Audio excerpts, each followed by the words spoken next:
How emotions are made. Sauya Akanshi Mastering your emotion. တင်စစ်ခန်းစားချက်များကိုကျွမ်းကျင်အောင်လေ့ကျင့်ပါဒီခန်းကတော့ဒီစာအုပ်ရဲ့လက်တွေ့အကြဆုံးနဲ့အဖို့တန်ဆုံးအခန်းဖြစ်ပါတယ်အရင်အခန်းတွေမှာ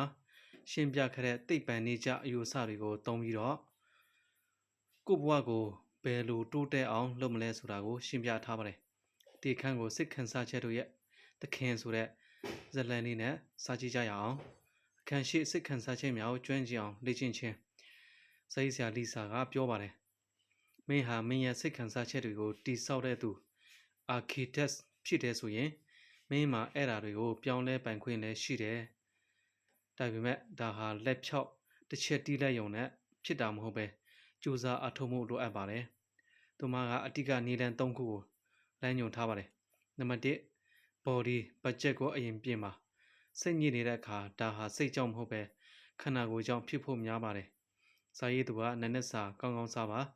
အေးဝဝအိပ်ပါလေ့ကျင့်ခန်းလုပ်ပါဆိုတာတွေကိုအလကားပြောနေတာမဟုတ်ပါဘူးတင်းအောင်နောက်ရဲ့ body budget လိုငွေပြနေရင်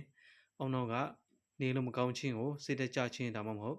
ဒေါသထွက်ခြင်းအဖြစ်အလိုအလျောက်ပုံဖော်ပြလိုက်မှာသိချပါတယ်နံပါတ်2 emotional granularity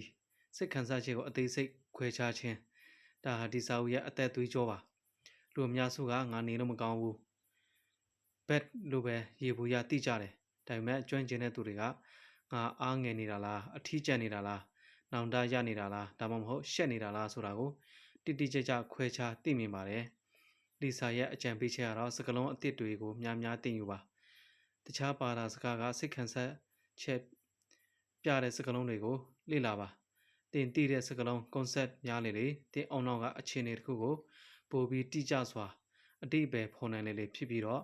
စိတ်ဖိစီးမှုကိုပုံမမြန်ဆန်စွာကျော်လွှားနိုင်ပါလိမ့်မယ်နံပါတ်3 recategorization အတိအပယ်ပြန်လည်သတ်မှတ်ခြင်းဒါဟာအလွန်ထိရောက်တဲ့နည်းလမ်းမှာတင့်ခန္ဓာကိုယ်ပေါ်မှာဖြစ်ပေါ်လာတဲ့တုံ့ပြန်မှုကိုတခြား concept ကိုနဲ့အစားထိုးလိုက်တာပါဥပမာစင်ပေါ်တက်ပြီးစကားပြောရတော့မယ်ဆိုရင်ရင်ခုန်လာမယ်လက်ဘဝတွေချွေးထွက်လာမယ်အဲ့ဒီအချိန်မှာငါကြောက်နေပြီလို့မသက်ပဲနဲ့ငါခန္ဓာကိုယ်ကအကောင်းဆုံးလှုပ်ဆောင်နိုင်ဖို့ပြင်ဆင်နေပြီ excited ဖြစ်နေပြီလို့ပြောင်းလဲသတ်မှတ်လိုက်တာမျိုးပါနံပါတ်4ပြစ္ဆုတ်ပံမှာနေထိုင်ခြင်း mindfulness interoception ခန္ဓာကိုယ်တွင်အာယုံခံစားမှုတွေကိုအလိုက်တင်လက်ခံတတ်ဖို့လေ့ကျင့်ပါဒီခံစားချက်ကအမြဲတမ်းတည်ရှိနေမှာမဟုတ်ဘူးခဏတာဖြစ်ပေါ်လာတဲ့ခံမှန်းချက်တစ်ခုသာဖြစ်တယ်လို့သိမြင်ခြင်းကစိတ်တန်ရာတွေကိုတက်တာစေပါတယ်အခန်းရှိရဲ့အနှစ်သာရတော့စိတ်ခံစားချက်ဆိုတာမင်းအပေါ်ကြာရောက်လာတဲ့ကံကြမ္မာမဟုတ်ဘူးမင်းကိုယ်တိုင်ချက်လုပ်နေတဲ့အရာဖြစ်တယ်ဆိုတာပါပဲဒီခန်းကကျွန်တော်တို့ကိုပေးတဲ့အကြီးမားဆုံးလက်ဆောင်ကတော့တာဝန်ယူမှု responsibility ပါပဲကျွန်တော်တို့ရဲ့ body budget ကိုဂရုစိုက်ခြင်းအယူဆအသစ်တွေတင်ယူခြင်းအဖြစ်နောက်တစ်လမှာကျွန်တော်တို့ဘယ်လိုခံစားရမလဲဆိုတာကိုဒီနေ့ကတည်းကကြိုတင်ပုံဖော်နိုင်တယ်လို့ဆိုလိုတာပဲဖြစ်ပါတယ်အခန်းကို stress back pain and sickness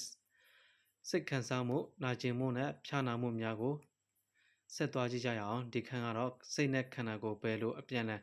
ချိတ်ဆက်နေလဲဆိုတာကိုသိပ္ပံနည်းကျရှင်းပြထားတဲ့အပိုင်းဖြစ်ပြီးတော့ကျမ်းမာရေးအတွက်အလွန်သတိထားစရာကောင်းတဲ့အချက်တွေကိုဖော်ပြထားပါတယ်ဒီခန်းကိုခန္ဓာကိုယ်ရဲ့ပက်တင်တန်းဆိုတဲ့ဇာတ်လမ်းလေးနဲ့စကြည့်ကြရအောင်အခန်းကိုစိတ်ဖိစီးမှုနဲ့ဖျားနာမှုများစာရေးသူလီဆာကစိတ်ဝင်စားစရာမိခုံးတစ်ခုနဲ့စထားပါတယ်ဘာလို့စိတ်ညစ်နေတဲ့အခါခါနာတာဘိုက်အောင်တာဒါမှမဟုတ်ဖျားနာတာမျိုးဖြစ်တတ်တာလဲအဖြေကတော့ကျွန်တော်တို့အရင်ခန်းတွေမှာပြောခဲ့တဲ့ body budgeting မှာရှိပါတယ်နံပါတ်1စိတ်ဖိစီးမှုဆိုတာဘာလဲ the real definition of stress သိပ္ပံနည်းကျပြောရရင်စိတ်ဖိစီးမှု stress ဆိုတာအုံနောက်ကခန္ဓာကိုယ်ရဲ့ budget ကိုအကြီးအကျယ်လူငွေပြတော့မယ်လို့ခံမှန်းလိုက်ခြင်းပဲဖြစ်ပါတယ်တယောက်ကတင့်ကိုအော်ဟေးလိုက်တဲ့အခါတင်းအောင်နောက်ကအန္တရာယ်ရှိတယ်လို့ခံမှန်းပြီးဘတ်ဂျက်တွေကိုအတင်းထုတ်သုံးပါတယ်ဒါဟာခဏတစ်ဖြုတ်ဆိုရင်ပြဿနာမရှိပေမဲ့ရေရှည်မှာတော့ chronic stress နာတာရှည်စိတ်ဖိစီးမှုဖြစ်လာပြီးခန္ဓာကိုယ်ရဲ့ဘတ်ဂျက်ကိုကင်တွယ်တဲ့စနစ် metabolism ပျက်စီးသွားပါတယ် နံပါတ်1နာကျင်မှုဆိုတာတိဆောက်ယူတဲ့အရာတစ်ခုလားဒီခန်းမှာတုံ့လို့စရာကောင်းတဲ့အချက်ကနာကျင်မှုဖိန်းဆိုတာလဲစိတ်ခံစားချက် emotion လိုပဲတိဆောက်ယူရတဲ့အရာတစ်ခုဖြစ်တယ်လို့ဆိုပါတယ်။အော်နော်ကခန္ဓာကိုယ်စီကလာတဲ့နာကျင်မှုအချက်ပြ sensory input ကိုလက်ခံရရှိတဲ့အခါအတိတ်ကအတွေ့အကြုံတွေနဲ့ပေါင်းစပ်ပြီးဒါဟာဘလောက်နာသင့်တယ်လဲဆိုတာကိုဆုံးဖြတ်ပါတယ်။ဒါကြောင့်စိတ်ညစ်နေတဲ့သူ body budget လူငွေပြနေတဲ့သူတယောက်ဟာတာမန်တန်ရာလေးကိုတော့တခြားသူထက်ပိုပြီးပြင်းပြင်းထန်ထန်နာကျင်ခံစားရတတ်ပါတယ်။နံပါတ်3စိတ်တက်ကြခြင်း depression နဲ့အားနည်းခြင်းလီဆာကစိတ်တက်ကြခြင်းကိုခန္ဓာကိုယ် budget စနစ်ရဲ့အကြီးမားဆုံးသောကြာရှုံးမှုလို့တင်စားထားပါတယ်။အော်နောကခန္ဓာကိုယ်အတွက် budget ကိုမထုတ်ပြီးတော့ပဲ low energy အပြင်လောကကလာတဲ့အချက်လက်တွေကိုလည်းလစ်လူရှုလိုက်တဲ့အခါမှာစိတ်တက်ကြခြင်းဖြစ်ပေါ်လာပါတယ်။ဒါဟာစိတ်တက်ပြုံ့ညံ့လို့မဟုတ်ပဲအော်နောရဲ့ prediction ကမ္မချက်စနစ်ကဘာလို့ပတ်ချက်ပြန်မရနိုင်တော့ဘူးလို့တလွဲယူဆနေလို့ဖြစ်ပါတယ်။နံပါတ်4ဖြာနာမှုနဲ့ရောင်ရမ်းခြင်း inflammation စိတ်ဖြစ်စီမှုတွေများလာတဲ့အခါမှာခန္ဓာကိုယ်ထဲမှာ inflammation ရောင်ရမ်းခြင်းတွေဖြစ်လာပါတယ်။ဒီရောင်ရမ်းခြင်းကမှတစ်ဆင့်နှလုံးရောဂါဆီးချိုရောဂါနဲ့တခြားသောရုပ်ပိုင်းဆိုင်ရာဖြာနာမှုတွေကိုဖြစ်စေတာပါ။ဆိုလိုတာကစိတ်ဆင်းရဲခြင်းဟာတကယ်ပဲလူကိုတေးစေနိုင်တယ်ဆိုတာပါပဲ။အခန်းကိုရဲ့အနှစ်သာရကတော့မင်းရဲ့စိတ်ချမ်းသာရေးဟာရုပ်ချမ်းသာရေးနဲ့အတူတူပါပဲဆိုတာပါပဲဒီခန်းကကျွန်တော်တို့ကိုပေးတဲ့သတိပေးချက်ကတော့ကျွန်တော်တို့ဟာကိုယ့်ရဲ့ body budget ကိုကေးမဆိုင်ပဲအေးအေးပြက်အစာမစိတ်ဖိစီးမှုများနေထိုင်မယ်ဆိုရင်ဒါဟာစိတ်ထဲမှာပဲစိုးကျိုးပေးမှာမဟုတ်ပဲနဲ့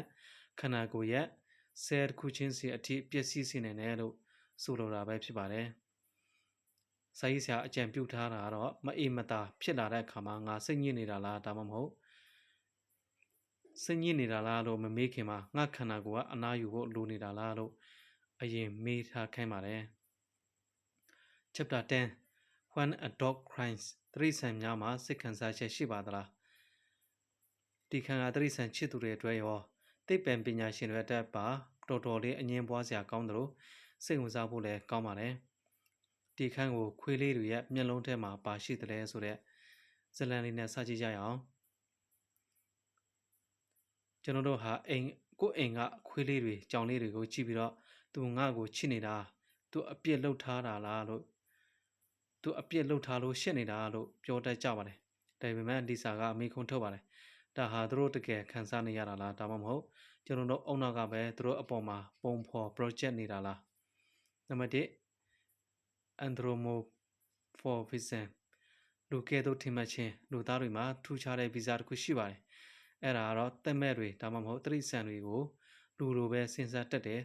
ခံစားတတ်တယ်လို့ယူဆတတ်တာပါဥမာခွေးလေးတစ်ကောင်ကဆိုဖာကိုကိုက်ဖြတ်ထားလို့တင်ဆူလိုက်တဲ့အခါမှာသူကကောင်းပြီးမျက်လုံးလေးကလဲလှုပ်နေတတ်ပါတယ်ကျွန်တော်တို့ကသူနောင်တရနေတာ guide လို့ထင်ပါတယ်ဒါပေမဲ့သိပ္ပံနည်းကျစမ်းသပ်ချက်တွေအရခွေးတွေမှာနောင်တဆိုတဲ့လူမှုရေးရာ concept မရှိပါဘူးသူတို့လှုပ်နေတာတင့်ရက်ဒေါသတကြီးအော်ဟစ်တန်ကြောင့်ကြောက်လန့်ပြီးတင့်ကိုပြန်ချောတဲ့အမူအရာ appeasement behavior သာဖြစ်ပါတယ်နံပါတ်2တရိษံတွေမှာ affect ရှိတယ်ဒါပေမဲ့ emotion ရှိရလား